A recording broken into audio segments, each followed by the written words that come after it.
Assalamualaikum warahmatullahi wabarakatuh. Bismillahirrahmanirrahim. Rabbi shrah li sadri wa yassir li amri wahlul 'uqdatam min lisani. Allahumma shalli wa sallim wa barik ala sayyidina Muhammadin wa ala alihi wa sahbihi ajmain. Amma ba'du. Yang sangat saya hormati Profesor Dr. Purwo Santoso selaku Rektor UNU. Di sini ada pernah mas-mas saya, ada Profesor Yani, ada Mas Aris, ada teman-teman, ada Pak Mustafid, semua yang saya hormati. Saya mohon maaf atas keterlambatan karena saya masih sekolah tadi, masih mengikuti sekolah.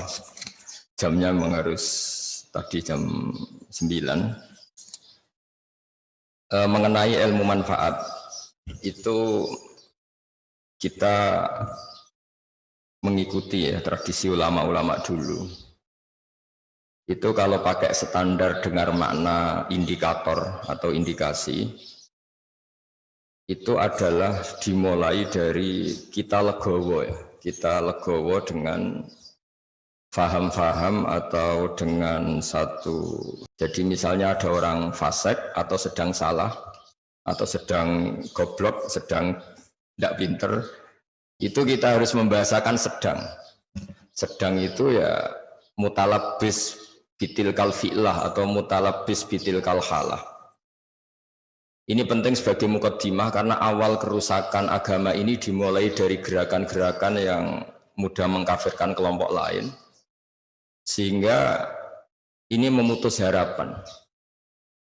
Jadi saya mohon kepada Bapak Profesor, Bapak semualah yang terlibat dalam pendidikan itu, terutama ini menyemaikan harapan. Orang yang sekarang sedang jatuh bisa saja suatu saat bangkit. Yang sedang fasik bisa saja suatu saat soleh. Sehingga agama ini diperuntukkan dimangka nayarjuwa wal yaumal akhir, bagi yang selalu berpengharapan. Sehingga agama ini tidak boleh main vonis, mengkafirkan orang lain, terus kemudian menganggap kelompok lain tidak termasuk Islam, itu tidak boleh. Sebab itu ciri khas ahli sunnah wal jamaah yang diimplementasikan akidah NU di Indonesia, atau kalau dalam bahasa PBNU itu sudah ahli sunnah masih ditambahi an-nahdiyah. Itu dimulai dari apa? Ciri khas ahli sunnah itu dimulai apa? Yang tidak mudah mengkafirkan orang lain. Karena sekali gerakan ini itu tumbuh dan kita masuk ke situ, maka orang Islam itu otomatis berkurang. Karena yang hakikatnya masih muslim, kita anggap kafir.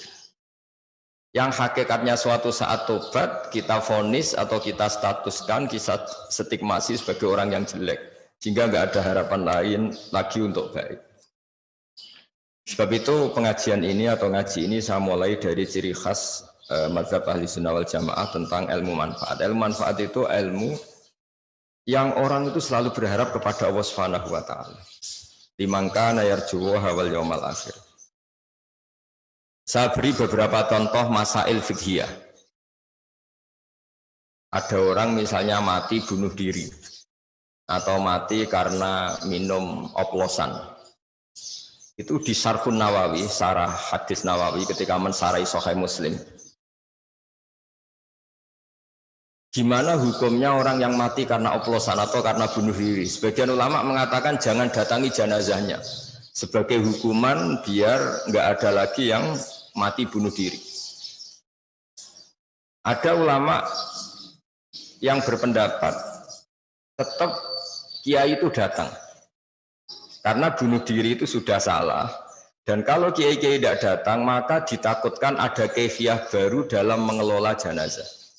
Dan itu lebih bahaya. Misalnya ada orang mati oplosan karena orang-orang soleh tidak datang, kemudian komunitas mereka bikin satu tradisi baru dalam memakamkan jenazah. Misalnya didusi mbek arak, terus mayitnya didepno ngetan, atau dimakamkan begitu saja. Sebab itu pertanyaannya, lalu gimana? Ya al-maisur la yasqutu bil ma'sur, kita harus datang, setidaknya kita tetap mendatangi syariat Islam yang dalam mengelola jenazah dimakamkan secara benar, dimandikan secara benar, disolatkan secara apa? Nah, artinya begini, Kita datang ini sebetulnya bukan bentuk penghormatan ke orang fasik, tapi bentuk mengawal syariat Islam supaya tetap berjalan meskipun sedang ngelola orang apa? Fasik. Jadi ini penting sekali saya utarakan supaya legowo kita sebagai pemandu ilmu atau pemandu mazhab ahli sunnah wal jamaah itu bukan urusan seneng dan tidak seneng. Tapi kita ngawal syariat Islam ini kita kawal. Caranya apa? Ya tadi selalu berpengharapan dimangkana arjuwah wal yaumil akhir. Kalau tadi dikatakan Pak Rektor misalnya susah menerapkan pesantren di kampus, tapi jangan pernah putus harapan. Al-Azhar itu ya kampus, tapi tradisinya pesantren. Di situ ada ijazah toreko, ada ijazah cara menghafal Quran secara benar, tapi tetap tradisinya itu kampus. Nah, saya memulai makalah ini dengan buku yang jenengan baca semua, yang jenengan bawa, nanti tak baca secara urut, sebagian yang pokok-pokok. Saya mulai dengan ilmu manfaat itu, ilmu yang kayak apa? Saya akan berpendapat, ilmu yang selalu menunggu harapan. Menunggu suatu saat ada kebaikan, ada hari yang lebih baik. Nah, itu dimulai dari mana? Dimulai misalnya seorang bapak yang awam, yang mungkin lugu atau bodoh selalu bilang, "Le Jokoyok bapak, ini anaknya sekolah dan lebih baik." Ada orang yang nyuwun sewu mungkin dia maling atau copet atau apa. Kalau ngandani anak wis bapak tok cung sing lakoni ning penjara, kowe aja sampai nasibmu koyok bapak. Dan dari harapan seorang bapak yang terpidana ini kemudian lahirlah anak-anak yang soleh. Ketika orang-orang kafir Mekah yang sangat sadis kepada Rasulullah SAW itu sampai Malakul Jibal itu enggak tego, terus menawarkan, ya Rasulullah, hari ini saya diutus Allah untuk apa? Untuk menghancurkan orang-orang Mekah yang mengusir engkau, yang menyakiti engkau. Tapi kata Nabi, jangan. Asallahu ayyukhrija min aslabihim ya'budullaha wa la yusyriku bihi syai'an. Mungkin bapaknya kafir, tapi saya berharap nanti anak-anaknya menjadi mukmin. Jadi orang yang kafir saja Nabi tidak butuh harapan. Itu ada di hadis sahih di Bukhari. Dan betul, Abu Lahab punya putri namanya Durrah. Ada yang baca Darrah, itu mukminah sholihah. Abu Jahal punya anak namanya Ikrimah, ini termasuk sahabiyun jalilun. Jadi agama ini digerakkan oleh harapan, limangkan arjuwah. Bahkan ketika bapaknya belum, kan banyak sekarang di Indonesia. Banyak di Indonesia itu orang yang nggak bisa baca Quran, anaknya hafid. Dimulai dari mana? Dimulai dari sebuah apa?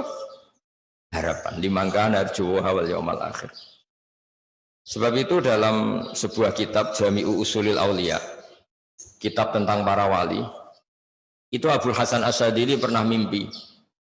Di situ ketemu Nabi Nuh dan Nabi Muhammad SAW dalam mimpi itu. Itu Nabi Nuh digojlok begini sama Nabi Muhammad. Andaikan Nabi Nuh tahu bahwa dalam tubuh orang kafir bisa saja ada sperma-sperma, nasamah namanya kalau dalam bahasa Arab, yang suatu saat ini jadi mukmin. Misalnya Abu Jahal, ternyata dia menyimpan nasamah, yaitu nanti jadinya ada Ikrimah bin Abi Jahal. Mungkin buyut-buyut kita, orang-orang di negara-negara Eropa, mungkin banyak yang mbah-mbahnya kafir. Atau yang karuan ya di Arab. Di Arab itu banyak orang kafir yang karuan di kitab itu Abu Jahal punya anak Ikrimah, Abu Lahab punya anak Darrah. Andai kan Nabi Nuh tahu bahwa orang-orang kafir yang beliau pasutkan itu mati, padahal di tubuh mereka tersimpan nasamatan mukminah. Bisa saja tersimpan calon-calon orang mukmin, maka mada'a ala qaumih, maka tidak akan masukkan kaumnya. Artinya apa? Kenapa Nabi Nuh yang termasuk ulul azmi, akhirnya syariatnya Nabi Nuh nak menjadi syariat kita? Karena syariat kita tidak boleh Rabbila tadhar alal ardi minal kafirina daya. Karena yang sedang bodoh bisa saja di situ tersimpan calon-calon profesor, calon-calon doktor, calon-calon ulama. Padahal bapaknya awam atau lugu.